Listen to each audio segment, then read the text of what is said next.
The cough started on a Tuesday morning, deep and rattling in my chest like autumn leaves caught in a storm drain. I stood at my kitchen window, watching the neighbor's dog scratch at something in the dirt, and felt the familiar ache settle into my bones. Not just from whatever virus had found me, but from the hollow certainty that I would weather this alone. Don't forget to subscribe to the channel and comment where you're watching from. At 62, I had grown accustomed to solitude, but illness has a way of stripping away the comfortable lies we tell ourselves about independence. The fever arrived that evening, and with it, a vulnerability I hadn't felt since Anil died 3 years ago. My hands shook as I reached for the phone.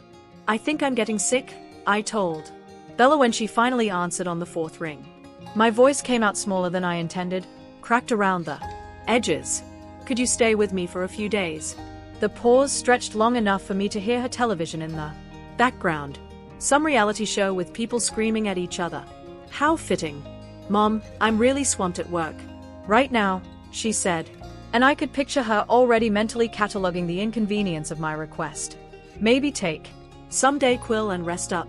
You'll be fine." I moved slowly through my small house that night, each step deliberate, exaggerated.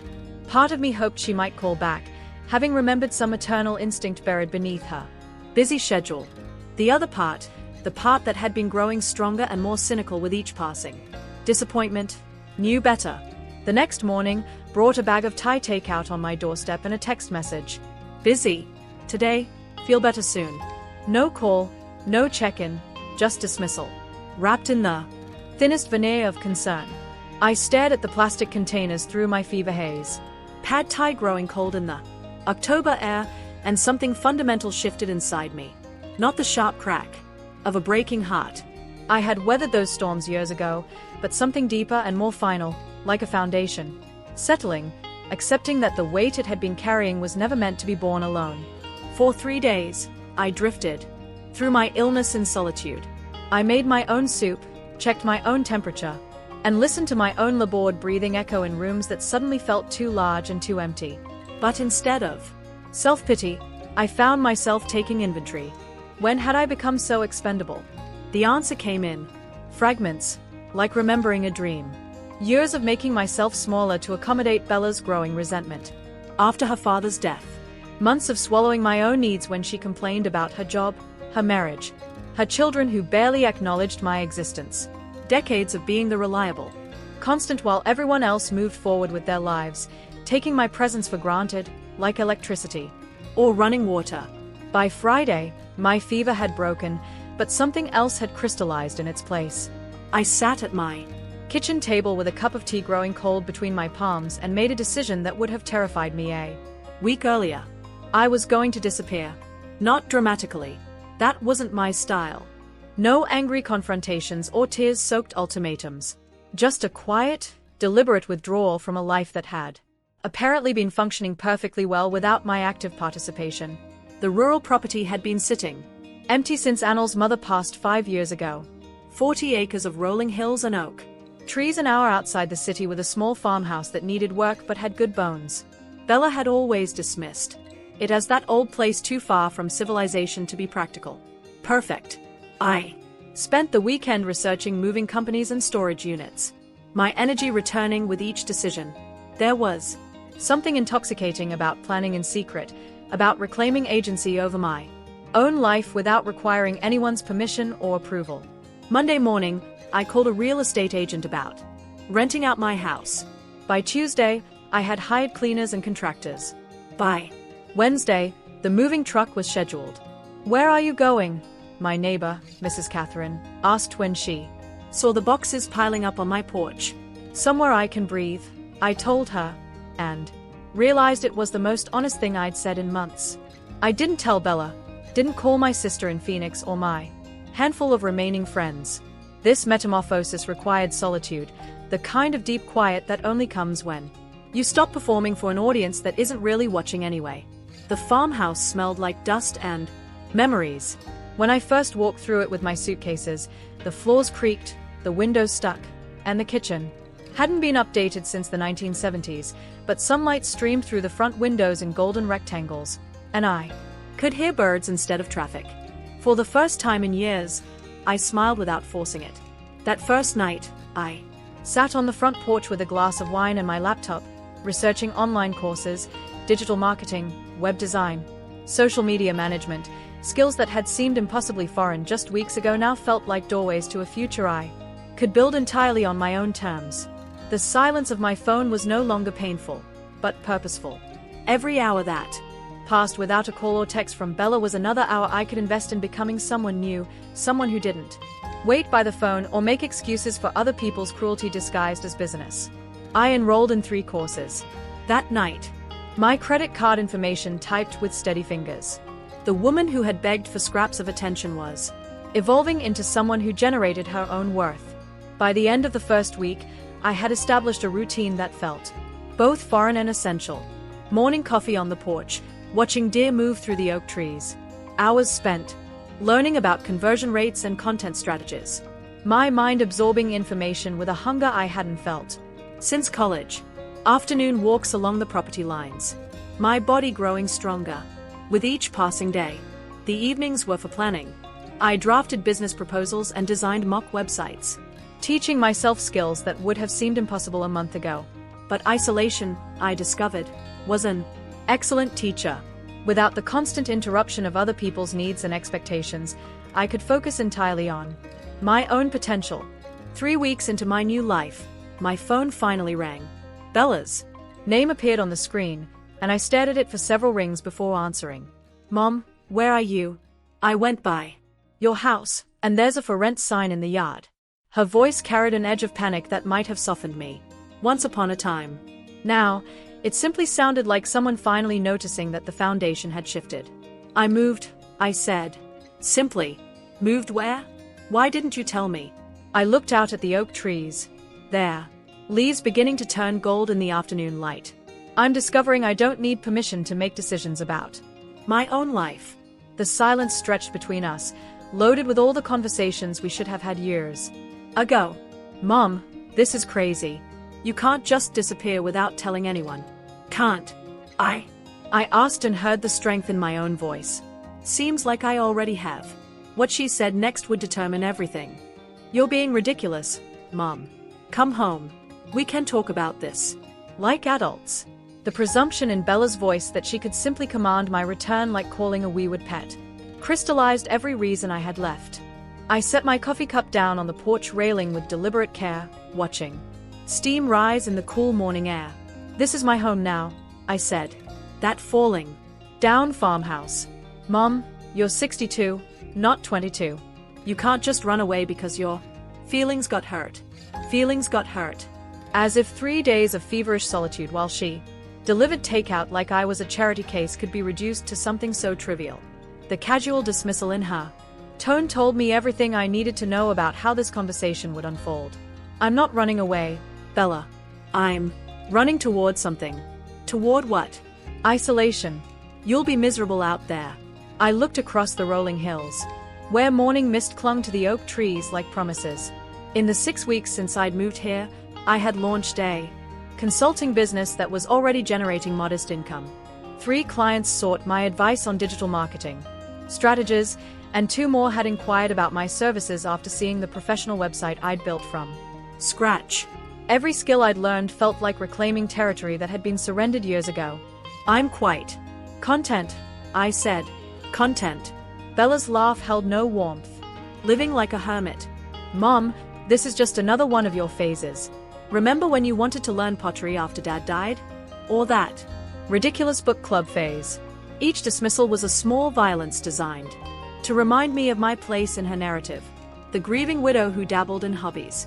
The aging mother, whose interests were phases to be tolerated rather than supported. Those weren't phases, I said quietly. They were attempts to find meaning after your father's death. Attempts you consistently mocked. I didn't mock. You called the pottery class playing in mud. You said book club was for lonely housewives with nothing better to do. The silence stretched long enough for me to hear her breathing change, becoming shallower, more defensive. Look, if you're having some kind of breakdown, I'm having a breakthrough. Mom, please, just come home. I'll visit more often. I promise we can have dinner once a week or something. Once a week or something. The casual way she tossed out minimal effort like it was generous sacrifice made my chest tighten with something darker than disappointment. This was the pattern. My pain became her inconvenience. My needs became negotiations. She entered reluctantly. "I think we're done here," I said. "Don't hang up on me," but I did. The silence that followed felt like the first full breath I'd taken in years. Over the next month, the calls came sporadically. Sometimes apologetic, sometimes manipulative, occasionally threatening. Bella enlisted her husband Dylan to call and explain how worried they were. She had my sister Millie call from Phoenix to suggest I might be having some kind of episode. Each intervention felt more like an attempt to manage me than understand me. I stopped answering.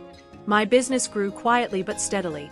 Word of mouth brought new clients, small business owners who needed someone who understood both traditional values and modern marketing. I charged fair rates and delivered exceptional work, building a reputation that existed entirely separate from my identity as anyone's mother or widow.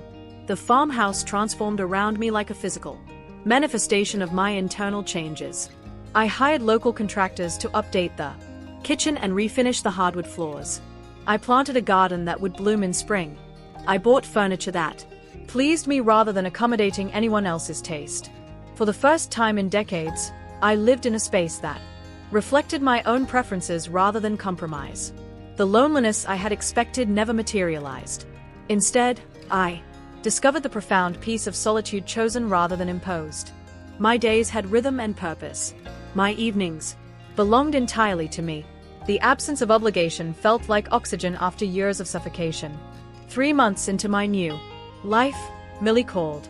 "Sharon, I'm flying out next week." Bella is beside herself. "I'm sure she is. This has gone on long enough. Whatever fight you two had." "We didn't have a fight," I interrupted. "I simply stopped participating in a relationship that had become entirely one-sided." She says, "You disappeared without warning." I moved. People move. It happens all the time. Not without telling their family. I walked to the kitchen window and looked out at the vegetable garden where tomatoes were beginning to ripen. The physical act of nurturing something from seed to harvest had taught me patience I hadn't known I possessed. "Millie, when was the last time Bella called you just to see how you were doing?" "That's not when was the last time she remembered your birthday without Facebook reminding her. When did she last offer to help you with anything without being asked?" The silence told me everything. "She's your daughter," Millie said finally. "And I'm her mother. That relationship requires effort from both people. She's trying now. She's panicking now. There's a difference." Millie sighed, and I could picture her in her Phoenix kitchen, probably wondering how this conversation had become so difficult. "Will you at least see her when I come out?" "No." The finality in my own voice surprised me. Months ago, I would have capitulated, agreed to a meeting that would inevitably become another opportunity for Bella to explain why my feelings were unreasonable and my expectations too high. "Sharon, Millie, I love you, but I'm not going to debate my right to set boundaries. If Bella wants a relationship with me, she knows where but I'm not going to beg for scraps of affection anymore." After I hung up, I sat on the porch with a glass of wine and watched the sunset behind the hills. My phone buzzed occasionally with text messages I didn't read. The silence felt like sanctuary. That night, I worked on a marketing proposal for a local winery, losing myself in the satisfying puzzle of demographics and messaging strategies.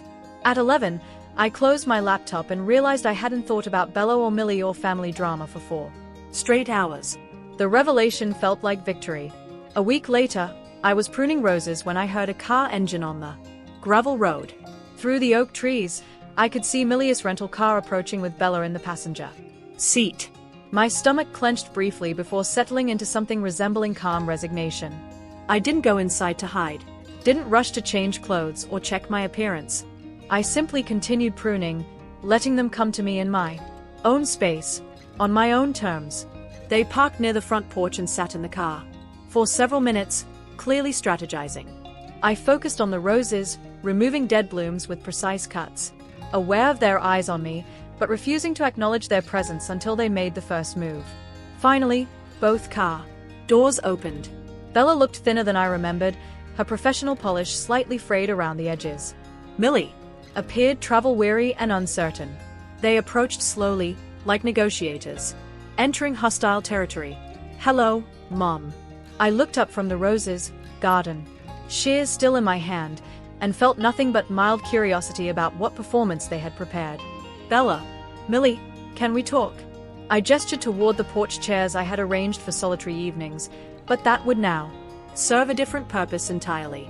"Of course, this is your first time seeing the property, isn't it?"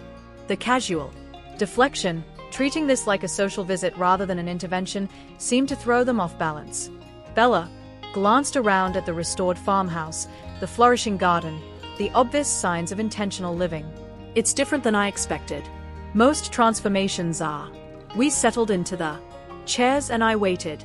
The silence stretched until it became uncomfortable for them, which had always been the point. I had learned the power of not filling awkward spaces with nervous chatter. "Mom," Bella began, her voice carefully modulated. "I think there's been a misunderstanding." The word hung in the air like smoke. "A misunderstanding." As if my systematic withdrawal from a toxic dynamic was simply poor communication rather than deliberate self-preservation. I set the garden shears on the small table between us and looked directly at my daughter. For the first time in months, what I saw in her eyes would change everything. What I saw wasn't remorse. It wasn't the dawning recognition of years of casual cruelty or the genuine desire to rebuild our relationship on healthier ground. What I saw was calculation. Bella's eyes held the focused intensity of someone working through a problem, measuring angles and outcomes. She was strategizing in real time, calibrating her approach based on my responses. The realization hit me with crystalline clarity. She hadn't come here to apologize or make amends. She had come here to manage me. "I've been doing a lot of thinking," she continued, her voice taking on the careful cadence of someone delivering a rehearsed speech about how we got to this place. "And I realize I may have been insensitive to your needs. After Dad died. May have been insensitive." Each phrase was a masterclass in non-apology, acknowledging just enough fault to seem reasonable while accepting no real responsibility. Millie shifted uncomfortably in her chair, clearly hoping this performance would satisfy me enough to restore some semblance of normal family function. The desire for peace at any cost radiated from her like heat.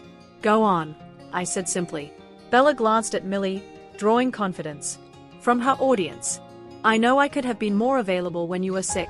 Work has been incredibly demanding, but that's no excuse for not being there when you needed me." The words were perfectly crafted, reasonable, measured, designed to sound like genuine acknowledgement while revealing nothing about her true understanding of the situation. She was offering me the bare minimum of validation, expecting it to be enough to lure me back into familiar patterns. "What do you think I needed?" I asked. The question seemed to catch her off guard. She blinked, recalibrating again. "You needed support. Someone to take care of you. And what did you give me instead?" I was overwhelmed. I should have handled it better. I looked at my daughter, really looked at her, and saw a woman who had spent so many years taking my presence for granted that she had never bothered to truly see me. In her mind, I was a supporting character in her story, existing primarily to provide emotional labor and unconditional love without requiring much in return.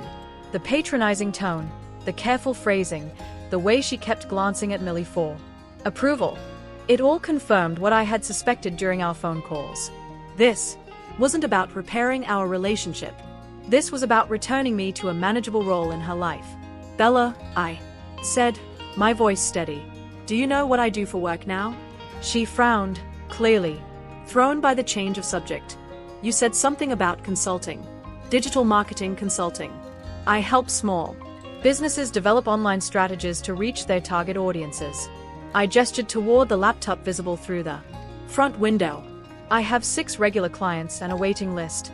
I'm booked solid through December." Millie looked genuinely surprised. Bella's expression remained carefully neutral, but I caught the flicker of something that might have been resentment. That's great, Mom. I'm happy you're staying busy." "Staying busy?" As if my professional success was a hobby to keep me occupied rather than a legitimate accomplishment. "I'm not staying busy," I said. "I'm building a career. At 62, I'm more professionally fulfilled than I've been in decades."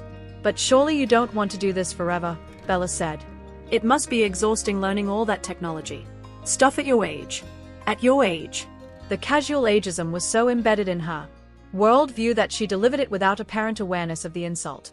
I stood up slowly, watching both women track my movement. The physical act of rising above them felt symbolic in ways that probably weren't lost on any of us. Would you like to see the house? I asked. They followed me through rooms that had been transformed over the past 4 months. The kitchen gleamed with new appliances and fresh paint. The living room held furniture I had chosen specifically for my own comfort and aesthetic preferences. My office, formerly Annel's mother's sewing room, contained a professional setup that rivaled any corporate workspace. "You've done so much work," Millie said, and I heard genuine admiration in her voice. Bella remained quiet, taking inventory, with the same calculating expression she'd worn on the porch. When we reached my office, she paused at the framed certificates on the wall. Digital marketing credentials I had earned through months of intensive study. "How much did all this cost?" she asked suddenly. The question revealed everything I needed to know about her. "Priorities. Less than you might think," I said. "I sold some of your father's equipment that was gathering dust in the garage.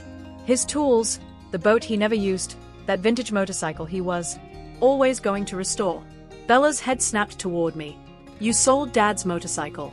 "I sold items I owned that had no practical value to me, but those were Dad's things. They were my things left to me to do with as I saw fit."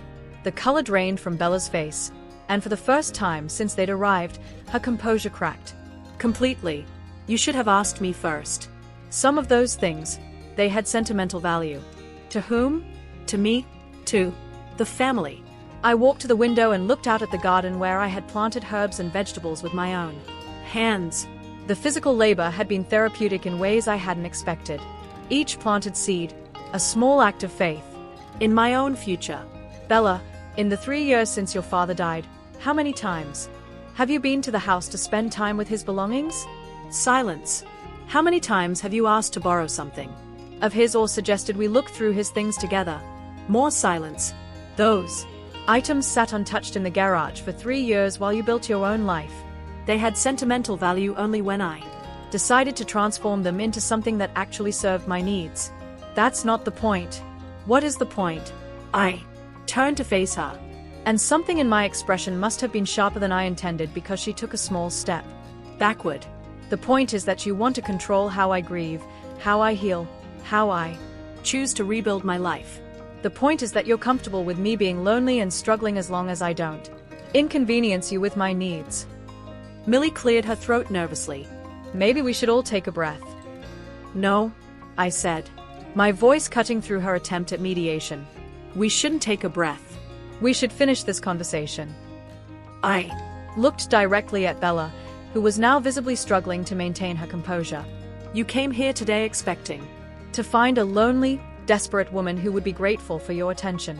You prepared a speech designed to make me feel heard without actually changing anything about how you treat me. You thought you could manage me back into a role that serves your needs without examining your own behavior." "That's not," Bella began. "You asked how much all this cost," I continued, gesturing around the room. "The renovations, the furniture, the technology, the education, all of it cost less than what you spent on your kitchen remodel last year. The difference is that I invested in my own growth instead of impressing other people." Bella's face flushed red. "I never said anything about your choices being wrong." "You didn't have to. Your shock at discovering I'm capable of independence says everything about how you viewed me for years." The silence that followed was different from the earlier quiet moments. This was the heavy stillness that comes when pretenses collapse, and everyone involved recognizes that a fundamental shift has occurred. Millie looked between us like someone watching a car accident in slow motion. Bella's breathing had become shallow, and her hands were clenched at her sides. When she finally spoke, her voice was tight with barely controlled emotion. "Fine. You want to know the truth? You're right. I came here thinking you were having some kind of breakdown. I thought you were acting out because you couldn't handle being alone." I thought she stopped herself, but the damage was already done. "You thought what?" Bella's composure finally shattered completely. "I thought you were pathetic. The word hung in the air like a physical blow. Millie gasped softly, but I felt nothing, except a cold satisfaction at finally hearing the truth spoken aloud. "Thank you," I said quietly. "Mom, thank you for your honesty. It clarifies things considerably." Bella seemed to realize what she had revealed, and her face crumpled with something that might have been genuine regret or might have been panic at losing control of the narrative. "I didn't mean yes, you did, and now we both know exactly where we stand." I walked back to the porch, leaving them to follow or not, as they chose. The afternoon sun was beginning to slant through the oak trees, casting long shadows across the property that had become my sanctuary. Behind me, I could hear Milius' urgent whispers and Bella's muffled responses. They were undoubtedly trying to salvage a situation that had spiraled far beyond their expectations. I settled into my chair and waited. The next few minutes would determine whether this conversation ended with their departure or evolved into something even more revealing. What happened next would show me exactly who my daughter really was. They emerged from the house 15 minutes later, Bella's face blotchy from tears that I suspected were more about frustration than genuine remorse. Millie looked like someone who had witnessed a traffic accident and wasn't sure whether to call for help or pretend she hadn't seen anything. Bella approached my chair with the careful movements of someone testing thin ice. "Mom, I'm sorry. What I said was cruel and unfair. I was angry and I lashed out." I continued looking out at the oak trees where evening shadows were beginning to gather. The apology had the hollow ring of damage control. Too practiced, too focused on her own emotional state rather than the impact of her words. "What exactly are you sorry for?" I asked without turning to look at her. For calling you pathetic? For not being more supportive? For not understanding what you were going through?" Each item on her list felt like a checkbox being ticked off rather than genuine acknowledgement. She was sorry for the things that made her look bad, not for the years of systematic dismissal that had led to this moment. "And what are you not sorry for?" The question seemed to catch her off guard again. I could see her in my peripheral vision, glancing at Millie, for guidance that wouldn't come. I don't understand. "You're sorry for calling me pathetic, but are you sorry for thinking it? You're sorry for not being supportive when I was sick, but are you sorry for the years of taking my support for granted? You're sorry for not understanding what I was going through, but are you sorry for never bothering to ask?" I finally turned to face her, and what I saw confirmed everything I needed to know. Her expression held the frustrated impatience of someone who had offered what she considered a reasonable concession and couldn't understand why it wasn't being accepted. "I'm trying to apologize here," she said. And there it was, the entitled irritation of someone who expected gratitude for the bare minimum effort. "No," I said quietly. "You're trying to manage the situation. There's a difference." Millie stepped forward, clearly desperate to mediate. "Sharon, maybe we could all just..." Millie. My voice carried enough authority to stop her mid-sentence. "This conversation is between Bella and me." Bella's phone buzzed, and she glanced at it instinctively before catching herself. But the damage was done. Even now, in the middle of what she had supposedly come here to repair, she couldn't give me her full attention. "Is that important?" I asked. "No, it's just..." She stopped herself, but the reflexive checking of her phone had revealed more than any words could have. "Go ahead, answer it." "Mom, no, this is more important. Is it?" The question hung between us like a challenge. Bella's eyes darted to the phone again, and I could see her internal struggle. Whatever notification she had received was clearly pulling at her attention, even as she tried to convince me of my importance in her life. "Answer the phone, Bella." "I don't need to answer it." She picked up the phone with obvious reluctance. "It's just a work email about the Morrison project. I can deal with it later." "The Morrison project that's been keeping you so busy?" "Yes, the one that was so demanding it prevented you from spending a few days with your sick mother." Her face went pale as she realized the trap she had walked into. That was months ago. "The situation is different now." "How is it different?" Because now I understand what I did wrong." "Do you?" I stood up slowly and both women took an involuntary step backward.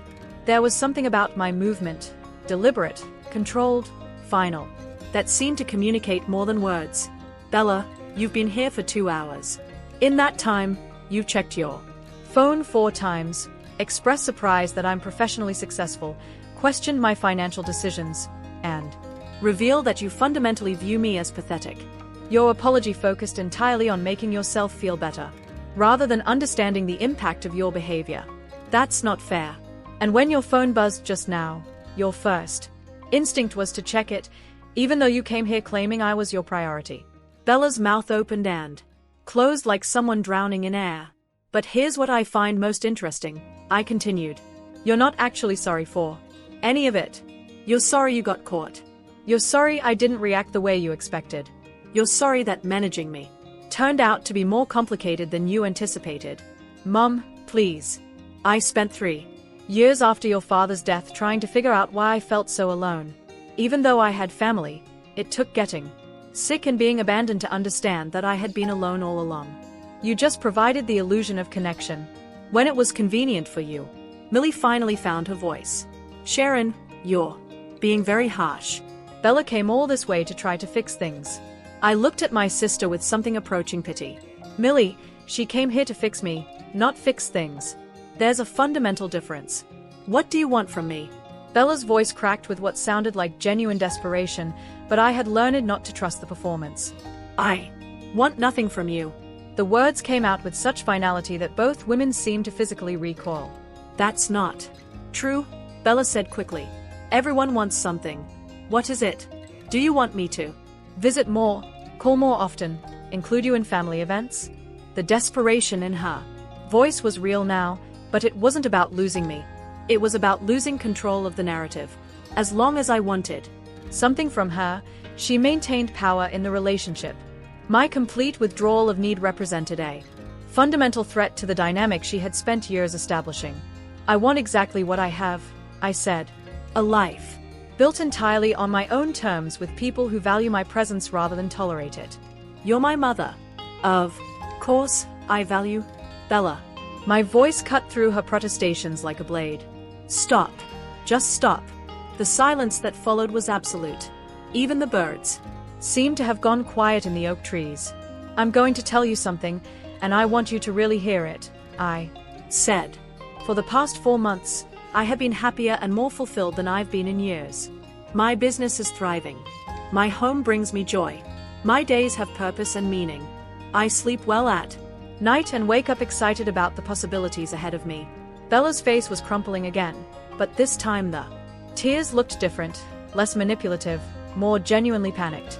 I have built a life that doesn't require your approval, your attention, or your presence. And that terrifies you, doesn't it? You're my mother, she whispered. Yes, and you're my daughter. But that biological fact doesn't obligate me to accept mistreatment or settle for scraps of affection. I walked to the edge of the porch and looked out at the property that had become my sanctuary. The vegetable garden was producing more than I could eat alone. The roses I had pruned were blooming magnificently. Everything I had invested, time and care in, was flourishing. I forgive you, I said without turning around. Behind me, I heard Bella's sharp intake of breath. Relief perhaps, or hope that this nightmare was finally ending. But forgiveness doesn't mean reconciliation, and it certainly doesn't mean returning to patterns that were slowly killing my spirit. What does that mean? Millie asked. I turned back to face them both. It means I forgive Bella for being exactly who she is.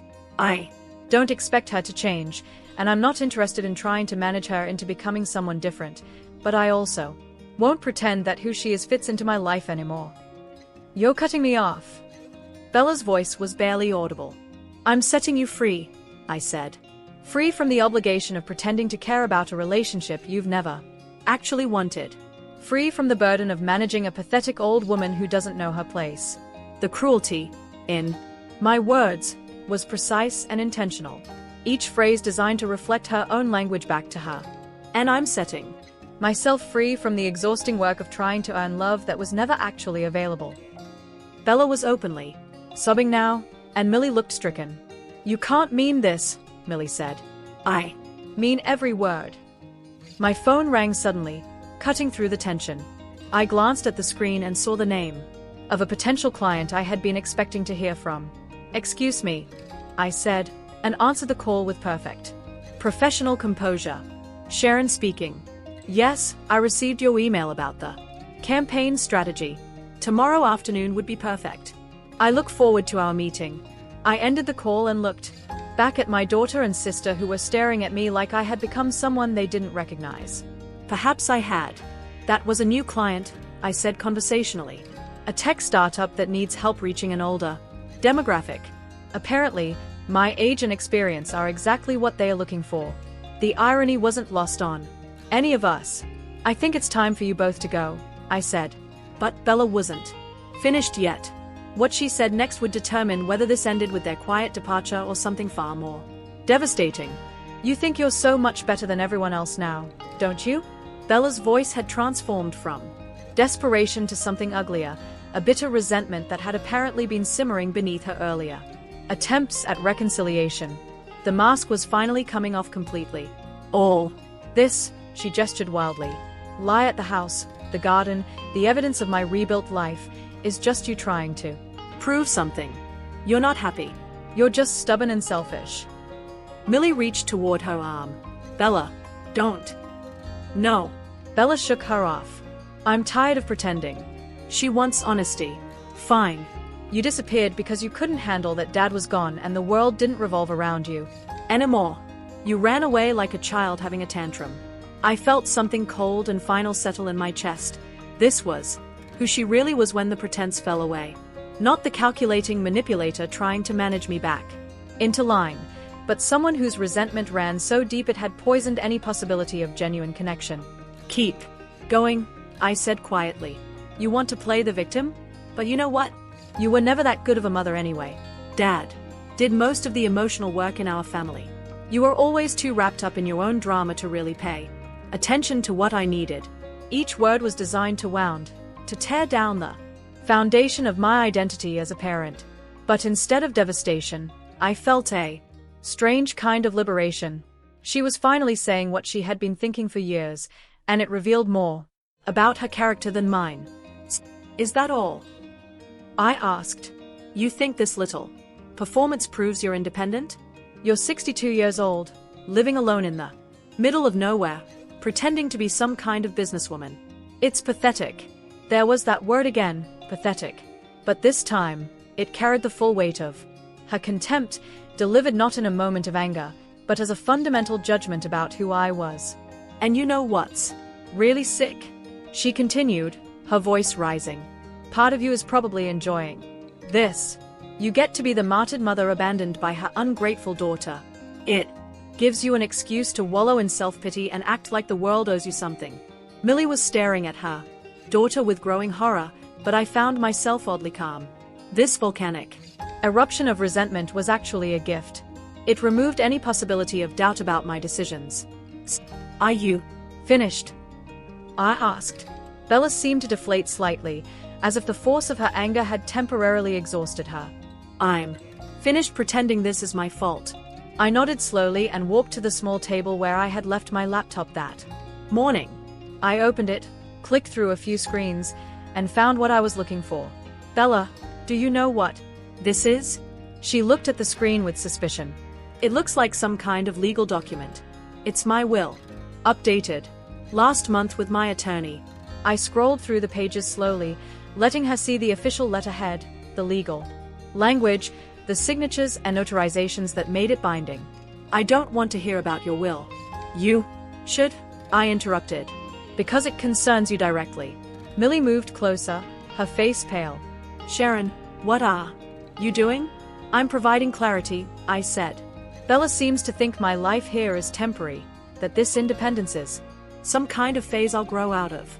She believes I'll eventually come crawling back, desperate for whatever scraps of relationship she's willing to offer. I turned the laptop so they could both see the screen clearly. This document ensures that won't happen. Everything I own, this property, the house in town that I'm renting out, my business, assets, my retirement accounts, all of it goes to organizations that serve women rebuilding their lives after loss or abuse. Bella's face went white. What? The women's shelter where I've been volunteering gets the main house and property. They'll use it as a transitional residence for women escaping domestic violence. My business assets go to a non-profit that provides digital literacy training for older Women entering the workforce. You can't be serious. I'm completely serious. I scroll to another section. There's a small provision for Millie because she's been a genuine sister to me over the years, even when she didn't understand my choices. But for you, Bella, there's just this. I pointed to a single line of text. To my daughter, Bella, who taught me that blood relation is not the same as family. I leave the certain knowledge that she is capable of building her own life without depending on anyone else's foundation. The silence that followed was so complete, I could hear the wind moving through the oak trees. You're disinheriting me, Bella whispered. I'm freeing you, I corrected.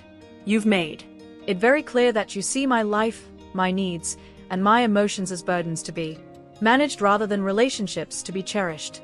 This ensures you'll never have to pretend otherwise again. But the house, Dad's things, our family history will go to people who understand the value of home and security because they've lived without it. I closed the laptop with deliberate finality.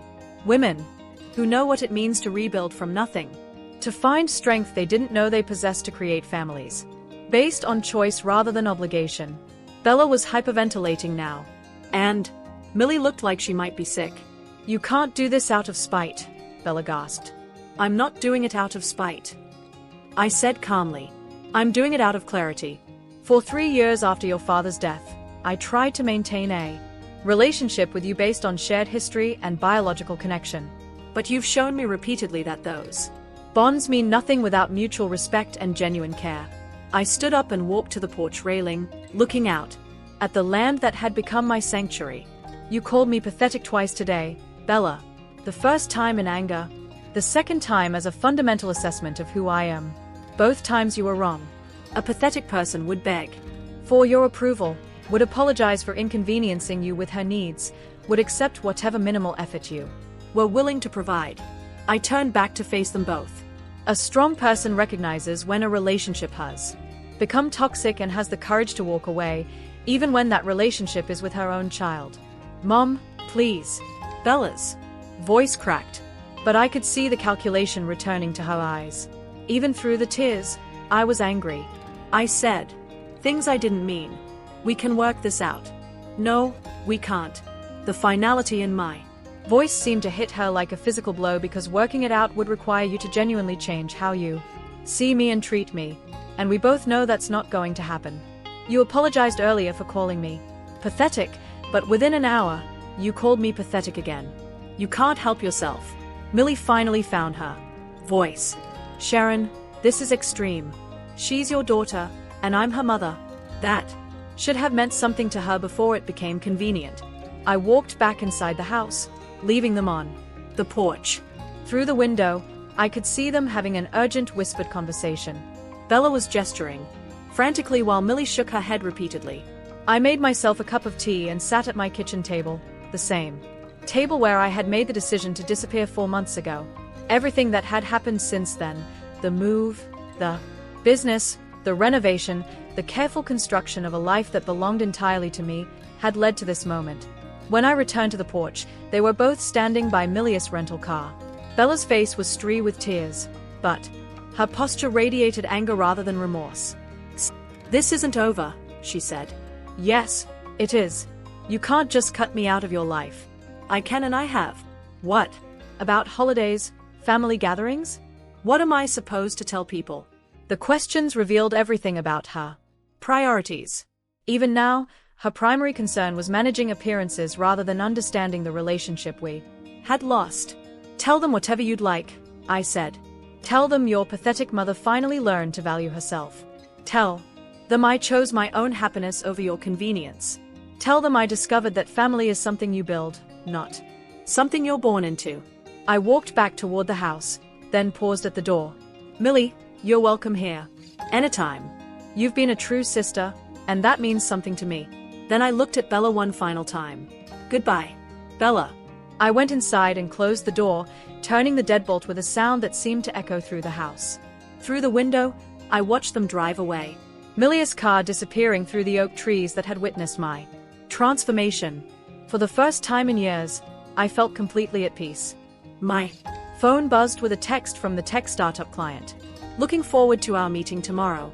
Your preliminary ideas were exactly what we needed. I smiled and began preparing for the evening. There was a bottle of wine that needed opening, a book that needed reading, and a life that needed living, entirely on my own terms. The foundation had held and it was stronger than ever.